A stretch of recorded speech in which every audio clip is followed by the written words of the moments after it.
The night shift is a different world. The lights in the dispatch center are low.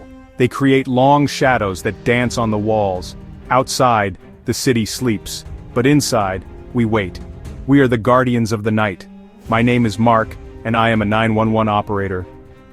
For years I have listened to the city's secrets.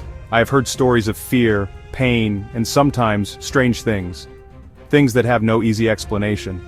The room is usually quiet, except for the soft hum of computers and the occasional crackle of a radio. We drink coffee to stay awake. We watch the screens waiting for a light to flash. Each flash is a new story, a new emergency. On this particular night the air felt heavy. A storm was rolling in, and the wind whispered against the windows. It was a slow night, almost too slow. We call these nights the quiet before the storm. It's a feeling you get in your gut. Something is coming. You don't know what it is, but you can feel the energy shift. I took a sip of my cold coffee and stared at my screen. The digital clock glowed, 3:33 a.m. This is what some people call the witching hour. It is a time when the veil between our world and another world is thin.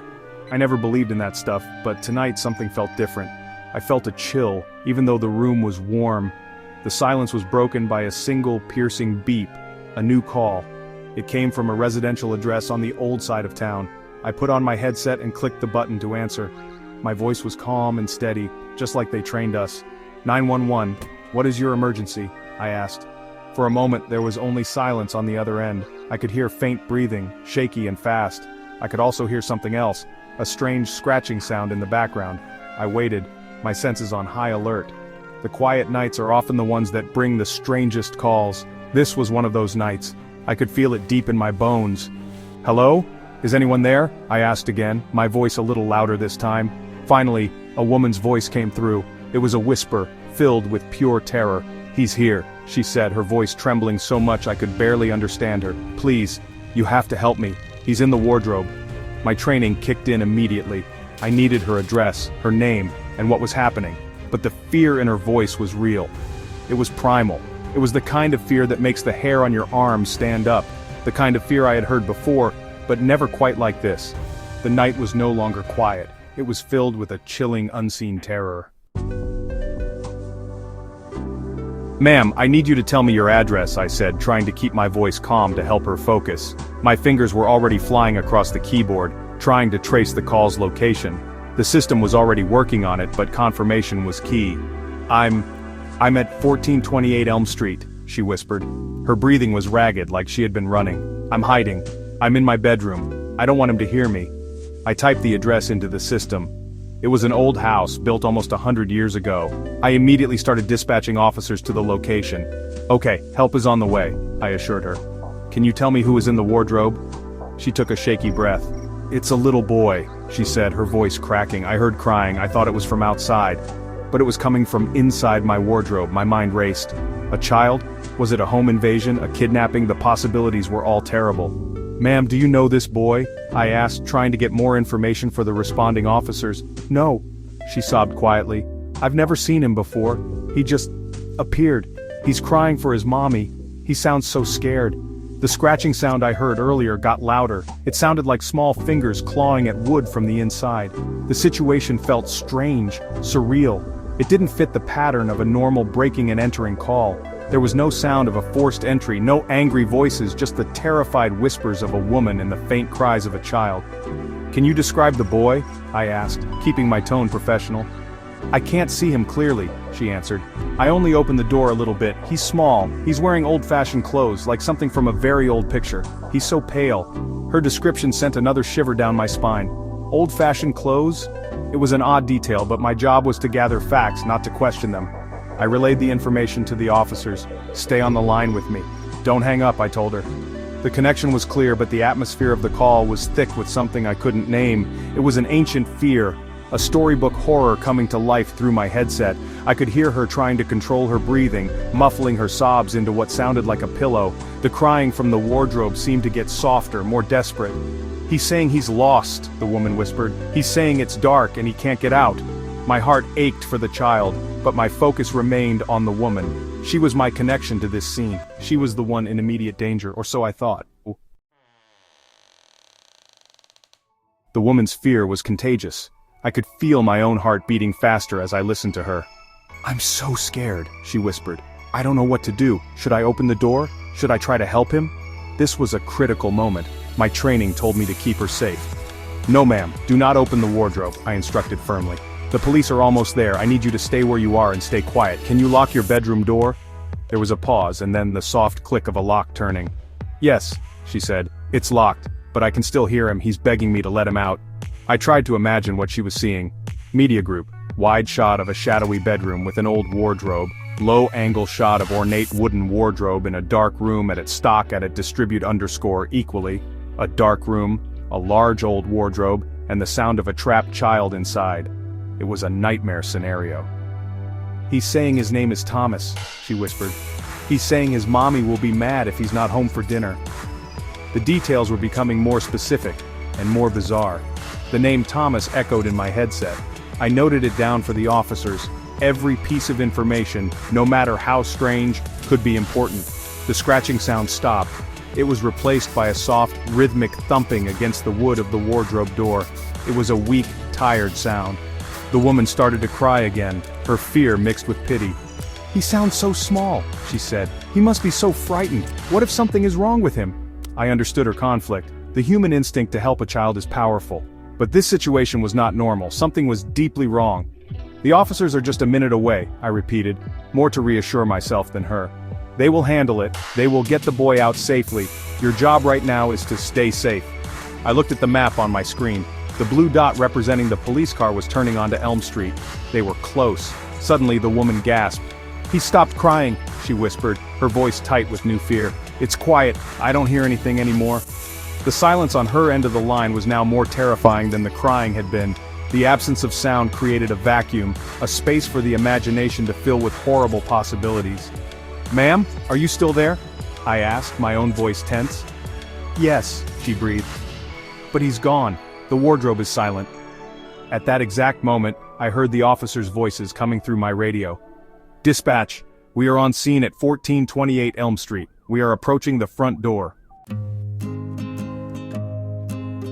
The next few minutes felt like hours. I was connected to two different worlds at the same time. In one ear, I had the terrified woman whispering from her locked room. In the other, I had the calm, professional voices of the officers outside the house. "Dispatch, the front door is locked," the lead officer reported. "No lights on inside. The house looks dark. Should we make a forced entry?" This was a decision I had to help them make. We had a caller inside, claiming to be in danger. We had a child, possibly trapped. Protocol was clear. "Affirmative," I confirmed. "Caller is inside, states she is in a bedroom. Possible child in distress." I relayed this to the woman. "Ma'am, the officers are at your front door. They're going to force it open. You might hear a loud noise." She didn't respond. All I could hear was her shallow breathing. I could hear the officers on the radio preparing to breach the door. The tension was incredible.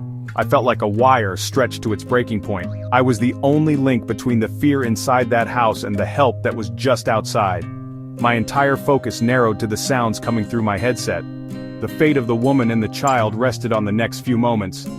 Breaching now, the officer's voice crackled over the radio. I heard a loud crash, the sound of wood splintering. Then, footsteps. "Dispatch, we are inside," the officer said. "The house is clear on the ground floor. It's empty.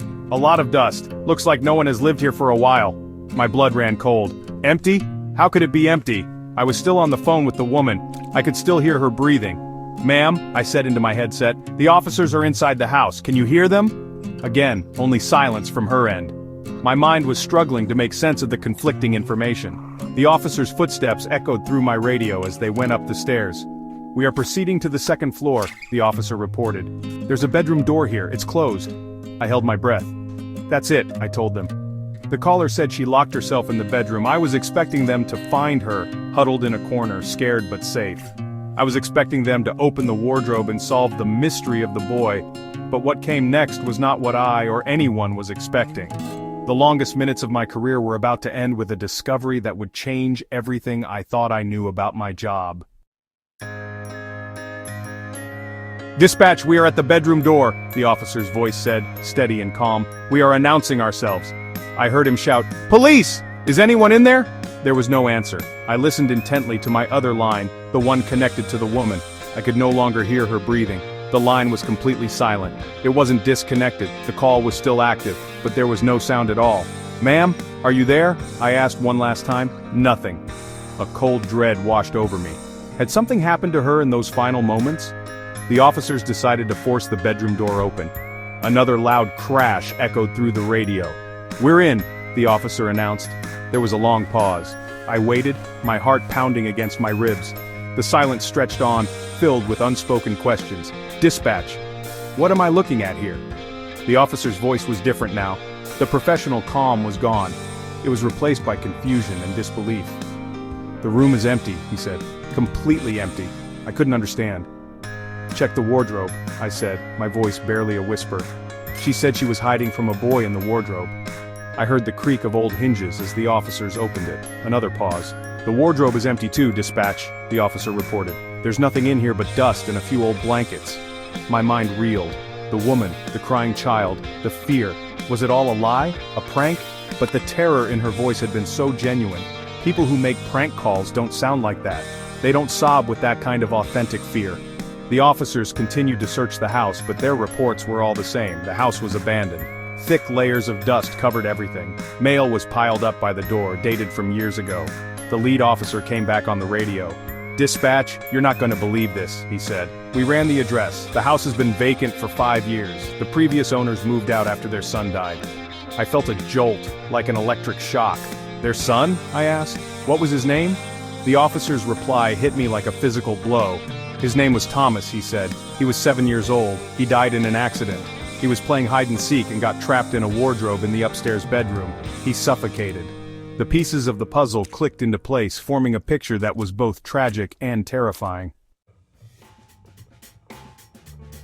The call disconnected a few moments after the officer's revelation. It didn't cut off with a click. It just faded away into static, like a ghost disappearing into the air. The boy, Thomas, had been found. Not by the officers, but by the woman on the phone. But who was she? The officers checked the property records again. The owners before the family with the son were an elderly couple. The wife's name was Eleanor. She had lived in that house for over 50 years. She died in the master bedroom, peacefully in her sleep, years before Thomas and his family ever moved in. She had always been a protector of the house. The official report filed by the officers was simple. They responded to a call, found an abandoned house and no one was there. A suspected prank call from a cloned number. But I know what I heard. I have the recording. It's a digital file on a server, a ghost in the machine. I've listened to it a dozen times. The fear in Eleanor's voice is real.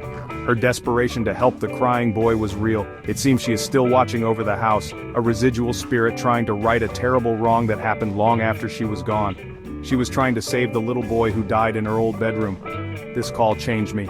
Before that night, I saw my job as a series of procedures and protocols.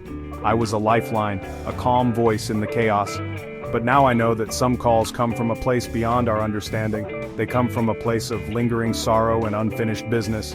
The world is full of echoes, energies left behind by strong emotions, fear, love, grief. Sometimes when the conditions are just right, we can tune into them.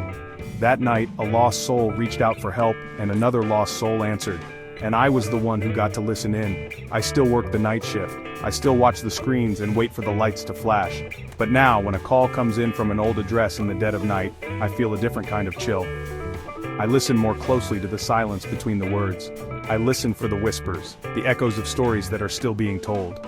The story of Eleanor and Thomas is one I will never forget. It's a haunting reminder that we are not just operators, we are witnesses. We are guardians of the line between this world and whatever comes next, and sometimes we get a call from the other side.